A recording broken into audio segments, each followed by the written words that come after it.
نویزگاها راگهاندنê ya Rêveberiya Bakur û Rojhilatê Sûriyê zagoneka ragihandinê nûh bo deverê saz dike.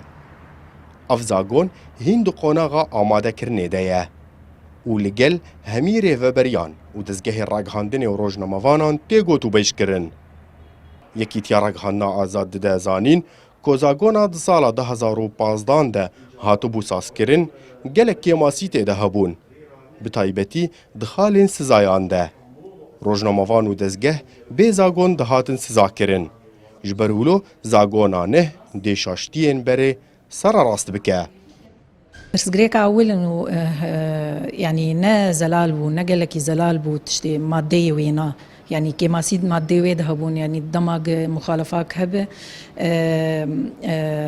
يعني أو جزئيات تيدي يعني أو تفاصيل تيتنبون تفاصيلي وينا تشاوتي تعاملي برجنامافان ربك أنجي مؤسسات خرقي بك يعني مخالفة بك أفكي ماني هبون جبر ولوجي مع دعوات تعديل كرب شخواب بيشنيارا ما بو يعني وكي كتيارا عندنا آزاد جبر قالك برسقريك دركتن برجنامافان رب مؤسسات إعلامية Necîb jîkirina zagona berê hişt got gelek qerbaliq di qada ragihandinê de çê bibe.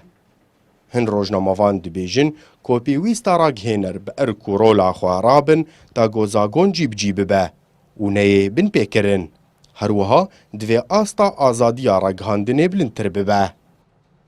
نهاجي يعني أو زاغون أم نكارم بيجنوي بيك آنين آن ني بيك آنين از دبيم يعني أركك لسر ملي حروج نمفانكيا لسر ملي سازين راغ هاندنيا كو كاربن افشارك يدينن اف زاغوني وصا ورن بيك آنين يعني نتني لسر يعني البندي كيجا ريفبريه بي كيجا دستلاتي بي وري زاغونا بيك بيني از بي مو جلكي زحمت بي دروشك ورتدا وكغو ولاتي ماتيرا درباست بي لگوری rojnamavanan gelek xalib awayekî erênî di zagona nûh de hatine serarastkirin.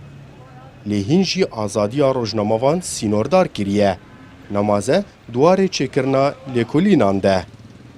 Rojnamavan dibînin ku nabe her mijarek bi ewlehiya netewî ve were girêdan. Ji ber ku ev yek dê kar sînordar bike. û ya girîng ew e ku desthilat rêzê ji vê zagonê re bigire û bin pê neke. Ekrem Salah Kurdistan 24 Qamşlo